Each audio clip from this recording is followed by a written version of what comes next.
Hey everyone, today's video we're going to do something a little bit different. So I have the GPD Win Max 2 2023 edition with the oculink port and everything, so you can connect the external graphics card of your own or the GPD G1 if you bought that. I did not because it was going to get delayed, and honestly I think it was kind of overpriced and a waste of money in my opinion for what you could do yourself. So anyway, in this video, we're going to be playing the unboxing kind of footage and everything in the background there, and then I'm just going to give a bit of a channel update for the next kind of like projects that I'll be working on as the footage is playing in the background. So if you only care about the unboxing, then you can just tune me out and do your thing.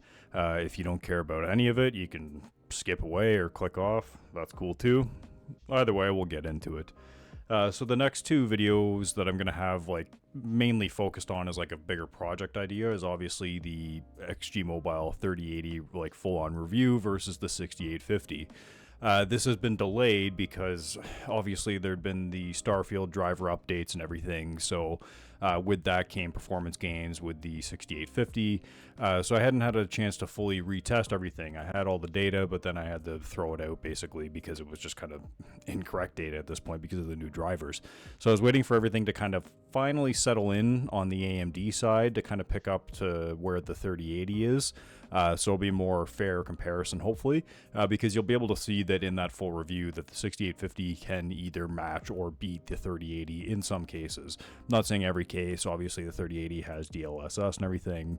But anyway, so that'll be my next kind of main project that I'll be working on. And alongside that, I'll be working on the Steam Deck thermals video. So in that video, we'll be comparing the monoblock, the Steam Deck JSOX backplates, both the new version with the RGB and the old version with the exposed metal backplate. In that, we're going to be testing the attachable magnetic fan. They're going to be testing this Temu fan thing that I got as well, like just an attachable console fan thing. And yeah, so we're going to be testing that, and then there's going to be a more kind of like custom cooling option as well that also involves an attachable detachable fan, and that comes from a company that NUG and Engineering. But yeah, so they sent over their cooler deck, so that I'll be doing a big kind of thermals video on that. Unfortunately, Steam Deck right now you can't overclock anymore with smokeless or smoky deck or anything like that. So there's no current reliable way I've found to overclock the Steam Deck without reverting back to a previous update or something like that. And that's just something that I don't want to recommend to anybody to like downgrade and then have to deal with just not upgrading to be able to get overclocking. Because honestly, it can offer some decent performance gains, but honestly, like unless you're docking the Steam Deck and like cranking up the wattage and have proper cooling solution, it's not really worth it in my opinion. But anyway, so that's kind of like the next main channel videos that I'm going to be posting. There will be a new video coming shortly that I've already filmed and edited and everything that will have another kind of bigger announcement as well. But I'll just kind of leave that for that video. So look out for that video. It'll be a Basus dock review, but there will be a channel announcement attached to it as well. So to wrap that up, yeah, too long didn't watch, too long didn't read. Next two main big videos should be the 3080, or will be the 3080 versus 6850, and then it'll be the Steam Deck thermal video. I definitely want to get that 3080 video out before the end of the month, so that's kind of where we're at with that. I just wanted to do this quick video because just had a long day, long week, honestly. So I just wanted to get this video out just as like a channel update basically, and to kind of talk about the GPD Win Max 2 with my initial kind of thoughts in the first, I don't know, I got it on the 20th, so the first like half week of having it. And yeah, we'll get into that now. So to start off, if you've been watching the unboxing and all that, like the unboxing experience was, I don't know, like the box was nice. It came with like the little kind of bronze GPD logo. Came with the 100-watt charger. They verified it and it's certified to work with the GPD, and they suggest that you don't use any other charger or non-verified charger due to voltage reasons. And I believe there is some sort of bug where if you use a super low voltage battery or charger, it'll mess up something with the battery, and then you have to like do a CMOS BIOS reset basically. in order to get that functioning, I believe. Don't quote me on that, but I remember reading that somewhere. It might have been for the previous model. I'm not sure about this model. Anyway, so getting into the actual device itself, honestly, it's very premium feeling. The materials themselves, it's CNC aluminum, so if you've seen like a MacBook Pro or something like that, like one of the latest MacBooks, something like that, like an Apple device, it has very similar feeling to that. I would say the Apple devices are still more kind of premium feeling, but that's kind of like the vibe that they're going for, obviously. And they even advertise it too, that, oh yeah, the Apple inspired CNC aluminum, however you want to pronounce it. Anyway, so it is pretty hefty, actually. Like I'll show in the footage there that I did some of the weight comparisons and everything, and it's pretty damn hefty. It's a 10-inch screen, obviously. So we do have the 10-inch screen, and then it's got the controller integrated. The port selections, we have 2 USB-Cs. Again, if you're watching the unboxing, and I'll have like the kind of relevant stuff posted there. Oculink, HDMI 2.1, 2 USB-As, as well as a full-size and micro SD card slot. Although you cannot use both of these at the same time, they will not allow it. So anyway, so this is my first experience with a GPD device at all, honestly. Like, I've known about them, I've kind of wanted their devices for a while, but I've never really kind of seen the point of having one until they started to introduce the oculink port. And that's where my wheels kind of started turning about, yep, I'm going to switch to this full time, because I'm just going to plug in the 4090 through the oculink port. 5 to 10% performance loss or so to be expected by using oculink versus the direct link. But, you know, that's the nature of the beast, and I'm willing to kind of sacrifice that for like a nice kind of mobile all-in-one solution. And that's something that they offer, and other companies will be offering this oculink port shortly. I believe Neo said that their next devices are going to have it, or AYN, I can't remember which one of those. But anyway, so, sorry, my apologies. So, this being my first GPD device, yes, it's very premium feeling. I like the feeling of it. There is a bit of a wobble to mine. It's not going to show too much on the desk pad here, but if I push down on one side, there is quite a bit of wobble. And that's, I don't know if it's because of the rubber feet, if they're not level or what, but you know, it's not something that you want to see in a device that costs this much and is supposed to be like this premium feeling device. Now, getting into the actual ergonomics of it, for me, I was obviously worried about this, and I'm sure a lot of people are worried about how the ergonomics will feel. And honestly, when you're using it as the like console itself, it's not too bad. With that being said, it's not comfortable to hold it like this and hold it kind of freehand like for longer than probably 10 to 20 minutes. What I like to do is to kind of brace my elbows or something like that, or brace my forearms, and then just kind of use that. Sorry, just entering my pin here. And then use me bracing my arms on a desk or on an armrest or on like my stomach or something when I'm leaning back in the couch. As long as you're kind of resting your arms on something and have something to like kind of brace it, the weight isn't too bad. The ergonomics, honestly, like the sticks aren't the greatest. They're the small kind of lower travel sticks. Obviously, they can't be full-size sticks, otherwise it would be poking into the screen. The buttons are super tiny as well. I think PS Vita type size. The D-pad is very similar to that as well. The start, select, menu, I don't know, they're pretty crappy buttons in my opinion. They're nothing really to write home about. Then the toggle switch for the mouse mode and gamepad mode. I don't know, it's a toggle switch, it's fine. it does its job. So the touchpad though, it's small, but it's serviceable, but it's quite loud as well. You'll probably be able to hear that, and I'll bring it up closer to the mic as well here. I'm not hammering down on the touchpad at all. That was just its normal clicking noise. So if you're one to usually click in, press in on a touchpad, maybe you want to start tapping instead. So getting into the actual like kind of software experience, if that's what you want to call it, they have motion assistant. So I don't know, it's it feels like it was made like late 90s. Like, what the heck is this? Okay, sure, it shows your TDP limit, all that stuff, your GPU lock, if you have that, your fan speed. But like, all you can do is, okay, set your wattage, whatever. You can set custom wattages here. But at the same time, it's like, why can't there be any finesse to it, or any color even, or something like that? Something that is make it a little bit more presentable. And that's basically all you can do with this too, is you just control the fan speed. You can turn the CPU boost off, thankfully, if you want to use that. I wouldn't recommend doing that, but anyway, if you're in a FPS limited scenario, then yeah, I'd turn off CPU boost. Anyway, so you can just control the TDP limit, and that's kind of it. And like, this is the software. Like, it's, I don't know what else to say other than like, you can control the gyro, activate the gyro, and all that stuff through here too. There's hotkeys for setting your TDP and like turning on RSR and things like that. But honestly, like, you can set your frame rate limit through RTSS with this, which is nice. I haven't honestly tested it because I don't trust that it'll work, but I'm sure it will. But like, I don't know. There's no like quick menu when you're in game, so like you have to alt tab out or go back in your bottom right hand corner, go to the motion assistant and icon and bring that up that way. So there's no convenient way to do that.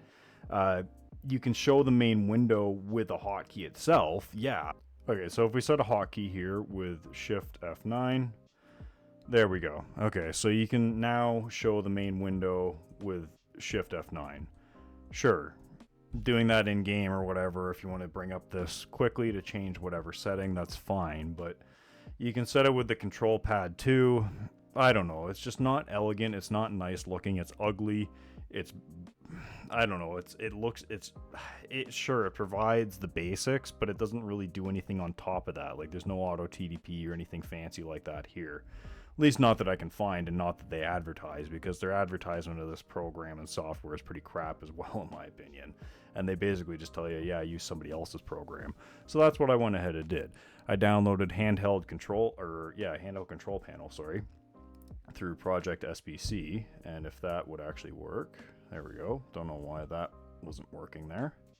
Normally you're able to hit left bumper, right bumper, and then on the right, and that would bring up Project SBC here, the handheld control panel, HCP. But anyway, so yeah, so now my control is just not working. Oh, there we go. Now it's working. Okay. There.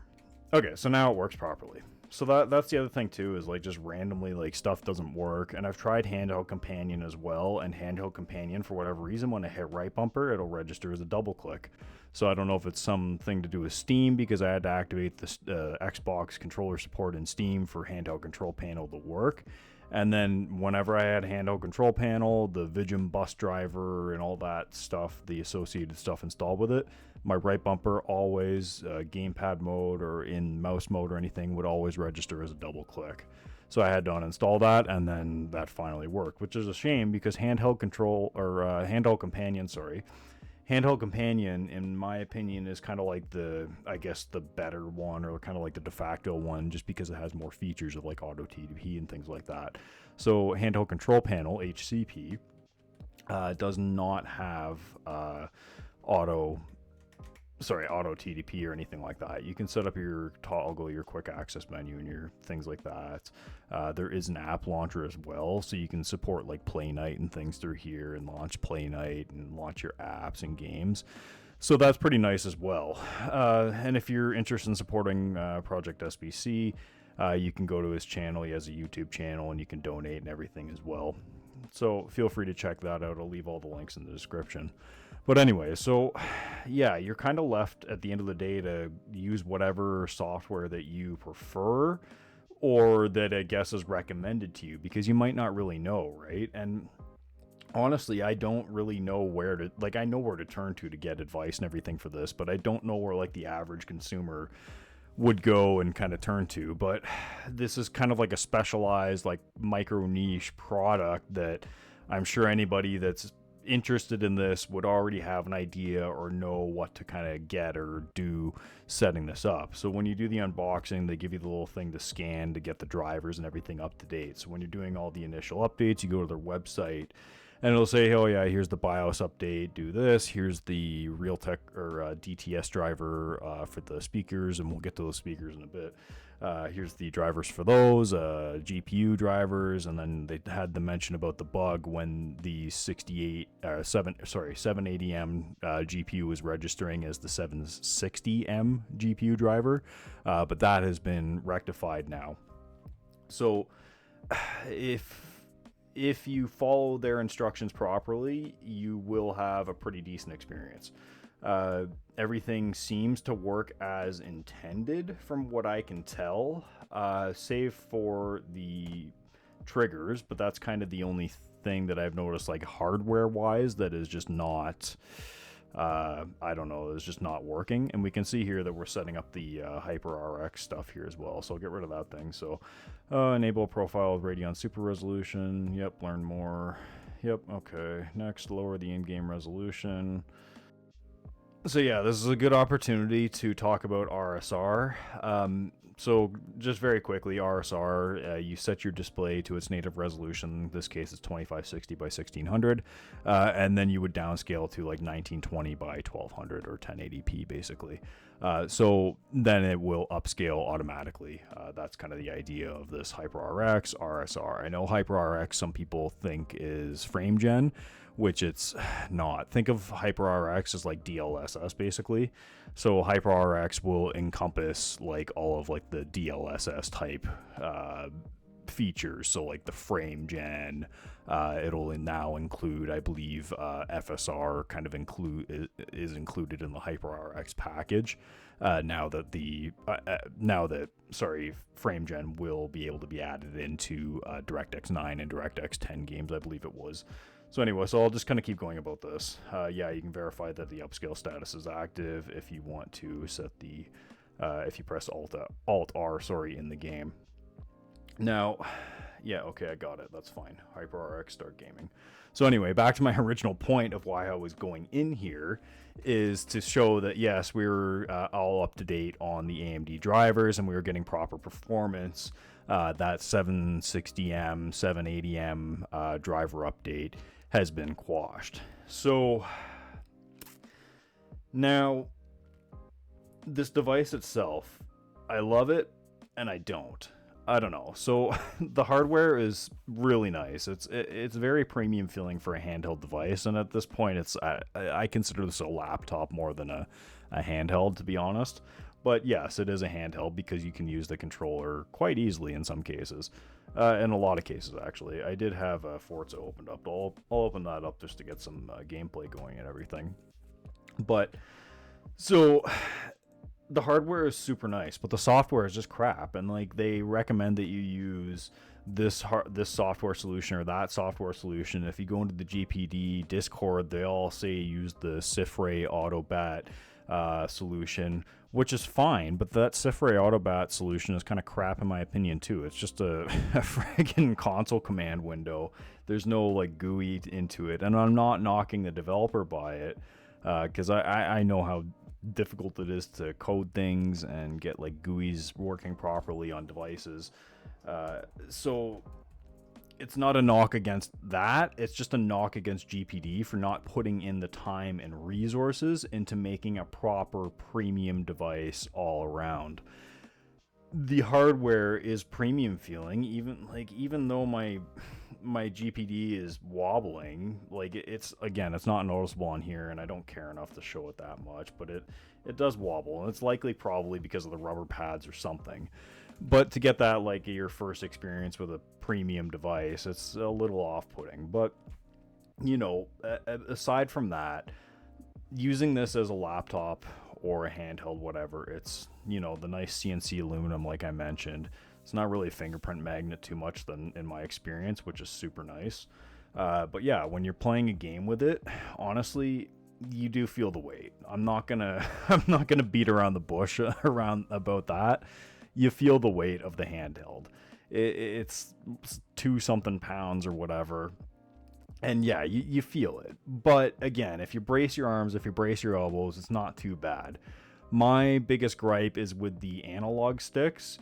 They're just, I don't know, they're just too small for me. I can't use them for FPS or anything like that effectively, really. Like, I would never play multiplayer on this. I would never play an FPS multiplayer with a controller regardless, but I definitely would not use this. I would just leave it like that, and then I would play with an Xbox controller if I was hell-bent on that. Or even better, I would just plug in a mouse and play keyboard and mouse, because that's the beauty of this device, is you can do that. You can just, oh yeah, like, yeah, you want to play a bit of Call of Duty? Sure, why not? I mean, it's not the greatest ergonomic keyboard. It's a little squash, but the keys are big enough to get what you need to do done. I've been typing up like emails and some documents and stuff like that, and just doing like some everyday kind of stuff with this. I basically consider this like a kind of like an expensive, obviously, Chromebook option or replacement. It's one of those like small kind of portable PCs that are power efficient, or can be. They're not going to last like days and days like the Chromebook or anything. You're still going to have to charge this daily like a regular laptop Windows device. But just the idea that you have like a low power device that you can kick down the TDP if you want and get that extended battery life. And if you're just doing light word processing, if you're just doing light internet-based applications or things like that. So this is what I would consider to be like a perfect kind of gateway from like a Chromebook to handheld to smaller kind of device. Like generally the Chromebooks, in my experience, yes, they do come in bigger sizes, but they don't really, in my experience, I haven't really seen them go above like 15 inches almost. Maybe a 16-inch screen it might be the biggest. So with this being a 10-inch display, a very nice 10-inch display in my opinion. Colors are very nice on it. It gets nice and bright. I don't really have any problems with it. It doesn't get like muddy or anything like that. I haven't noticed too much ghosting or anything like that either. It is a 60 hertz display, unfortunately, so you're not getting that 120 like the ROG Ally. But after that train of thought, I can't remember, sorry, where I was going with that point. But anyway, so let's get into some of the gameplay performance here. So the model that I have is the 7840U, and it comes with 64 gigabytes of RAM. So we can see here that I've set 8 gigabytes to UMA frame buffer. Forza Horizon isn't going to use that much. This is 1920 by 1200, so 1080p essentially, running at high settings. You'll see that you can get up or close to like 5 to maybe 6 gigabytes of VRAM sometimes. The most I've seen, I think, though, is like 5.5 in my experience playing on the ROG Ally, which again, that Z1 Extreme compared to these 7840U, all these damn numbers and acronyms and everything you have to remember. Comparing those two chips, they are basically the same chip. Some would say that the Z1 Extreme is a lesser binned chip because they have those AI core things disabled. I'm speculating, kind of suspecting that those AI cores may come in handy for frame gen potentially, but the handheld experience with frame gen isn't going to be that great in a lot of games, in my experience, where you would want to use frame gen, or where you would kind of be like expected to use frame gen for like a Cyberpunk type title or something like that. Because if you're not getting a minimum input of 60 FPS, it's going to be a crap experience. It's already not that great even if you're getting just 60. It's even better if you get like 90 as a base. But at that point, yeah. Anyway, so that's my little tangent about FSR3 on the handhelds. Anyway, so playing this, honestly, like just resting my hands on the table here, it's a very comfortable experience. Again, you do feel the weight.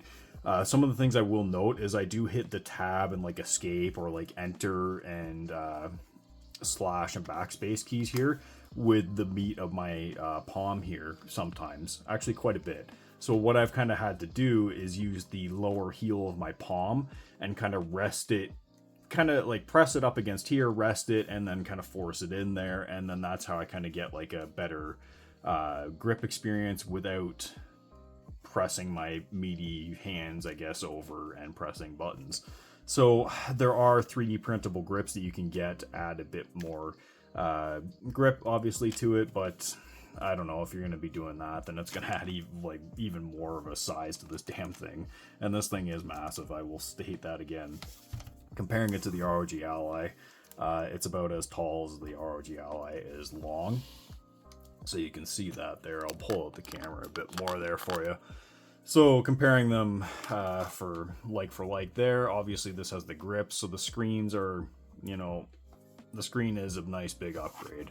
I will say that. So, you know, again, just in my initial kind of first, like, I haven't really done too much with this. I basically just set it up, got a handful of games running on it, just tested them out, and then I kind of put it on the back burner because, yeah, long story short, my car got hit, so I had to deal with that yesterday. So I just wanted to get this video out just because I'm still kind of like just tired and exhausted from yesterday.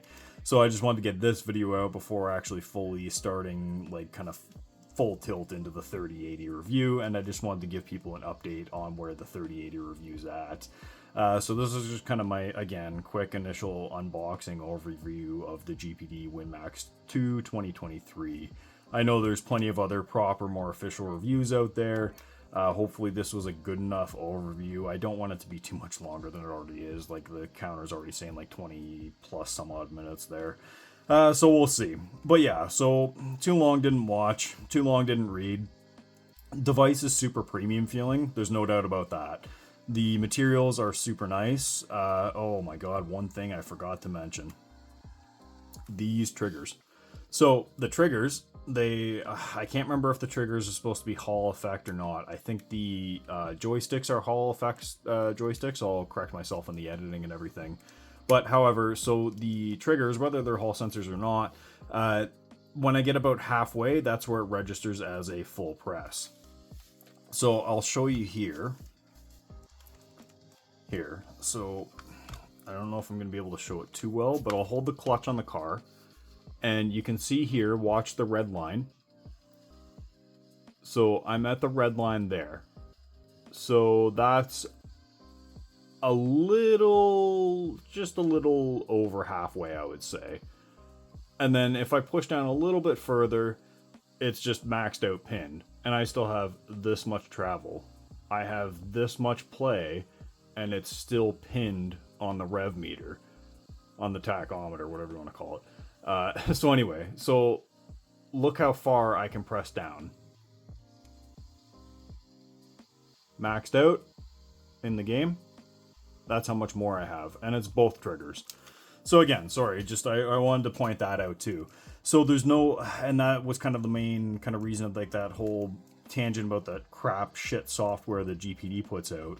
There's no way that you can adjust dead zones naturally through their own software on the sticks or the triggers or anything like that. So as far as I'm concerned, I'm not paying for software to fix something like this, because I know you can with ReWASD, and you can do it through Steam controller as well. However, for things like playing the Xbox Game Pass games or whatever, I'm not going through and adding those into Steam and doing all that just to get the Steam input to hopefully override and register with that. So it's just a pain in the ass, and it's unfortunate that my triggers are crap. The device has been updated, it's fully restored. Like I restored it after I did all the Handheld Companion stuff too, because I wanted to get rid of everything from Handheld Companion on this.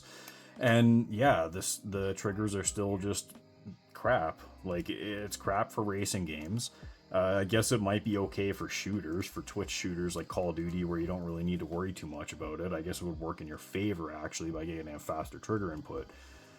But anyway, so that's kind of my overview thoughts of the GPD. My idea for this device, or what I am doing with this device, is replacing my desktop with it. So my desktop has AMD Ryzen 7900X in it, RTX 4090, DDR5 6000 mega transfer RAM, 32 gigabytes. This has the 7500 stable mega transfer RAM and 64 gigabytes, but I have 8 gigabytes dedicated to the VRAM. So anyway, my plan with that is to oculink the 4090 to the GPD Win, and then I'm just going to get rid of my desktop tower or repurpose it for something. I'm not 100% certain on that yet, but this is basically going to become my main PC, or will be my main PC. So when I'm going to dock it, I'm just going to tent it like this basically and just plug everything in there, get better airflow, even though the temperatures on this have been fantastic. Like I've not even pushing like 30 some odd watts to the APU with the big natural big surface area that you get with the 10-inch device and the big air intake there. They say you got desktop class cooling. It keeps everything nice and chilly, so that's a plus. So that'll be a big plus for when you're docking it with Oculink to a powerful GPU, and then you're hopefully trying to push those higher resolutions or frames or something, so the cooling should be able to keep up with that, hopefully. I'm not going to start doing that until I finish the 3080 review, because I know myself, I'll get lost in that, and then the 3080 review will get put on the back burner or something. So I'm not doing that, so don't get your hopes up for any related content to this in the future.